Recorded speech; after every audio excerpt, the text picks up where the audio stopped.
ചിരിച്ചേടോ. Happy അല്ലേ നിങ്ങൾ? ലൈഫിൽ എപ്പോഴും ഹാപ്പി ആയിട്ട് ഇരിക്കുക കേട്ടോ.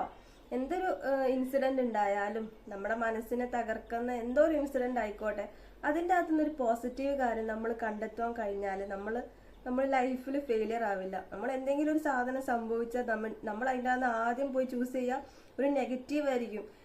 അതെനിക്ക് വന്നല്ലോ, ഞാനിപ്പോൾ എന്ത് ചെയ്യും? അങ്ങനെ നമ്മൾ നെഗറ്റീവ് അടിക്കാൻ തുടങ്ങിയാൽ നമ്മൾ എവിടെ എത്തില്ല. ഏതൊരു ഇൻസിഡന്റ് ഉണ്ടായാലും അതിൻ്റെ അകത്തുനിന്ന് എന്തെങ്കിലും ഒരു കാര്യം നമുക്ക് പഠിക്കാനുള്ള എന്തെങ്കിലും ഒരു കാര്യം ഉണ്ടാവും. അപ്പൊ നമ്മളിപ്പോ ഇതൊരു സബ്ജക്റ്റിൽ ഫെയിലായി, എന്തുകൊണ്ട് ഫെയിലായി, അപ്പൊ നമ്മളിത് റിക്കവർ ചെയ്ത് അടുത്ത വട്ടം അതിനേക്കാളും കുറച്ചും കൂടെ അടിപൊളിയായിട്ട് പഠിച്ച് പാസ്സാവുക. അല്ലെങ്കിൽ നമുക്കൊരു ലവ് ഫെയിലിയർ ഉണ്ടായി. അപ്പോൾ ലവ് ഫെയിലിയർ ഉണ്ടാവാൻ കാരണം എന്താ?